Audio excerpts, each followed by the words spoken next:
Howdly doodly, or whatever Ned Flanders says.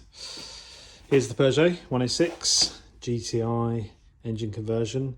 That engine does not belong in this car. This was originally a 106 Independence, but we'll come on to that in another video. Today we're going to be doing the old timing belt, this little bad boy here. If we get close, we might be able to see some cracks. Ooh, yeah, it's starting to look pretty worn. Now, I'll be honest, the car has not done a lot of miles, but it has sat for a long time. Oh, look at that little beastie. And yeah, so obviously we're going to get that done. We've got the old eBay timing belt. They say you should change the water pump. I disagree entirely. I say wing it. And if that seizes, what's wrong with the top end rebuild? So it's done that. Yeah, so I think we'll get started and take you on the journey. That journey began already with the ECU and its little mounted bracket coming out. And I've already started undoing these bolts, but I'll be honest, I can't remember how I did it last time. So I'm just going to loosen everything, get it up to TDC, go from there. Right, see you later. Hello. God, look at me. The bright light in this pit shows off my age. You wouldn't think I'm 21, would you? Christ. Anyway, enough about me, old man Collins. Hello. Yeah, down in the inspection pit, we'll show that off in another video. The build. Yeah, don't tell the council. We're down under the Peugeot, and it's a bit tricky doing camera work when it's sort of mirror made. Somewhere up there is the old auxiliary belt tensioner, that little bad boy up there. Yeah, I think I've got to loosen that. Oh, look how stays this camera work. Loosen that and then twist that, and that'll all come loose. And anyway, I'll send you a video when it's off, and go from there. Oof, look at that freshly wrapped exhaust. Thing of beauty. All right, see you later. There's me spending about 10 minutes trying to get a spanner on this, wondering why is it just turning. Well, of course it's bloody turning. It's a bloody Torx bolt, isn't it? So yeah, better crack on with that. Nice little Torx bolt there. Just slowly turn it. Oh, look at that. Hot knife through butter.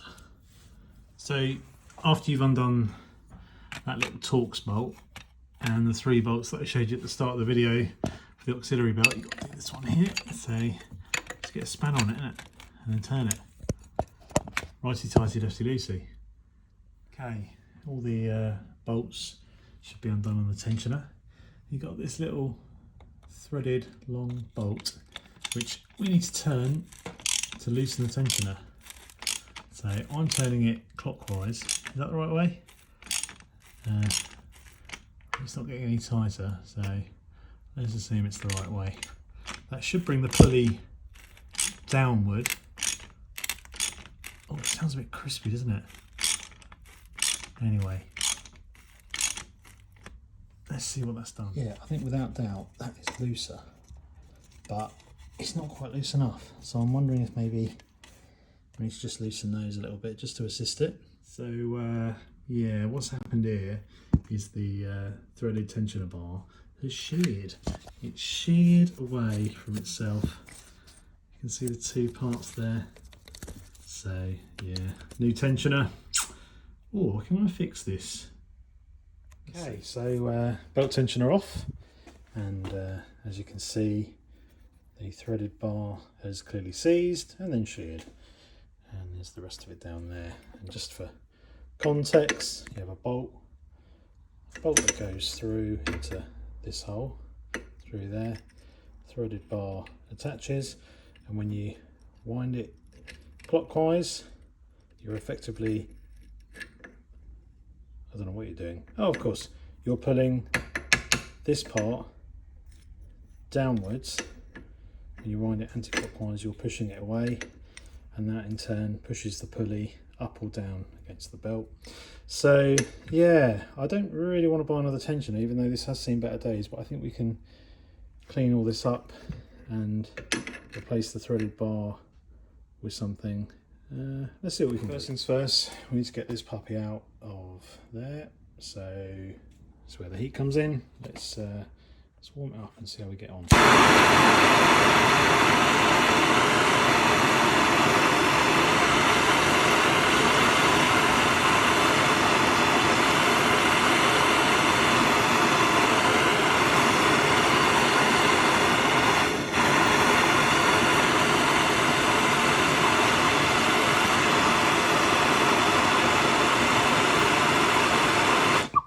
Now I think I'm going to file a flat on that steel so I can grab it with some mole grips better, and we'll see how we get on.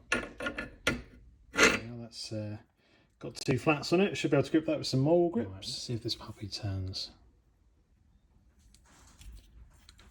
Oh, yeah, I think we always knew it was going to turn because it started to turn anyway when I was untensioning the belt, so it wouldn't have been that seized. But we'll take this all the way out and yeah, see where we get on with a repair.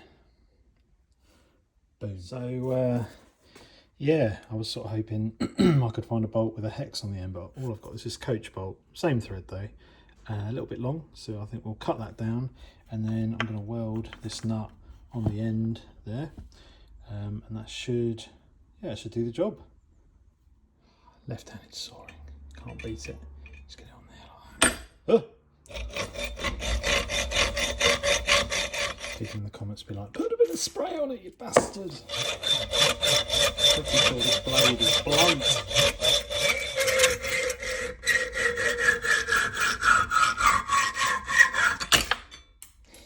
Well, the theory's there, should be fine.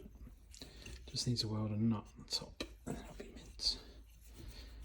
This turns beautifully. Okay, so all set up to do some welding. Obviously got all the tensioner bits here, got my coach bolt that's all been prepped, and the nut on top that you're going to weld on, and then we'll have to weld the washer and the nut once we threaded the bolt through the tensioner part. That'll all make sense in a bit. So yeah, got the welder going, let's give it a go.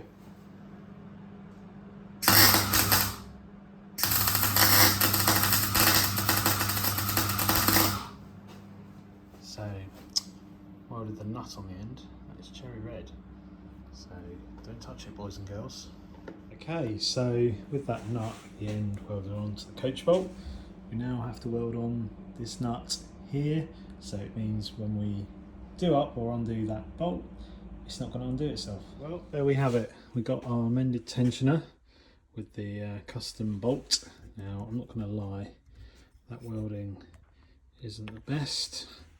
Just the overall finish isn't the best, but I think you'll agree, if it works, right? So yeah, now we can get on to the old timing belt removal. So onto that. Okay, so at this part of the video, I will admit I didn't actually record it, so I'm so sorry. But what we can do is, spend a few minutes admiring this beautiful image. Wonderful image, that. Where basically what happened is I got it up to TDC. I used the drill bits to get into both the inlet and exhaust cams to lock those. I didn't actually lock the crankshaft pulley because I don't know if there is a special timing tool. There might be, and I think it goes into the flywheel side. So you sort of poke it through where the crank sensor goes from memory. But my memory might deceive me. So yeah, basically once it's all sort of locked together and you've marked up your crank pulley, which is all you really need to do, it's not going to turn when you're fitting a new belt. You whip the belt off and then fit the new one on, tension it using, effectively an Allen key, or I think actually it was more of like a drain plug, square shaped in the tensioner. But I think if you're watching this video for sort of advice, you probably come to the wrong place. Because I think at this stage, it's probably the part where you need all the detail, and I've got none of the details. So, yeah. I think, though, if you are at this stage and you've got the belt off, you pretty much know what you're doing, right? The Haynes manual does list it very well in terms of how to do the job for both 106 GTI or Citroen Saxo VTS, and they're effectively the same engine. Yeah, so that's where we are, guys. Yeah, so back again, another day. As you can see, I've had a bit of a shave, but enough about me. There's the car in all its glory. You saw from that clip that it was running. It was running wonderfully. Yeah, I'm going to start it and then we'll have a little look and just a little bit more of a chat. Go from there. So this is the inside. This is probably the first time you've actually seen the inside of the car. We've got like a 6-point harness and the Cobra Evo S bucket seat that properly wraps around you. You've got these big old side bits, but it's good on a track day. Gives you support. If you imagine your helmet's there, you've got the side support. Yeah, this is the inside, still to be finished off. Passenger seat, that's not mounted in yet. We've got a seat subframe somewhere under there. Got my hydro handbrake and fire extinguisher. All of that was mounted, but I've since decided to add a passenger seat, so I've got to move all of that kind of forward. But I'll vlog that actually. I think it could be quite interesting. I've got sort of like a lot of the factory stalks taken off the steering column, semi-butchered. I mean, I could do with taking this off and putting a steel tube around there, fabricating that, but a lot of the switch gear is obviously in the middle with all the main sort of factory functions. I've got a rear adjustable bias valve down there.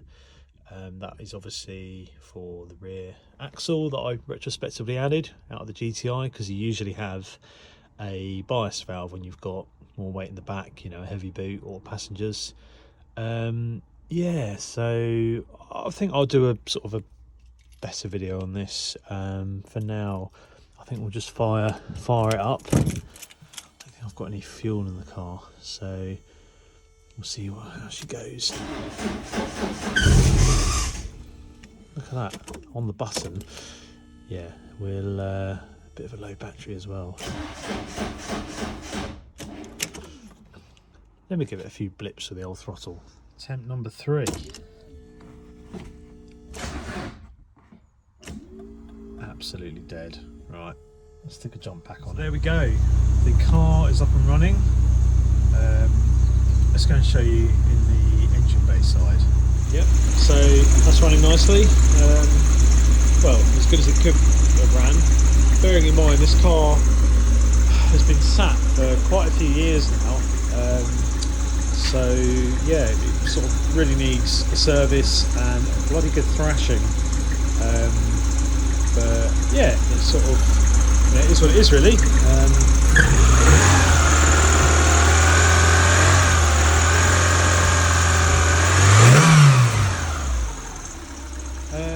Yeah, so job done. I think we'll leave it there. So see you later.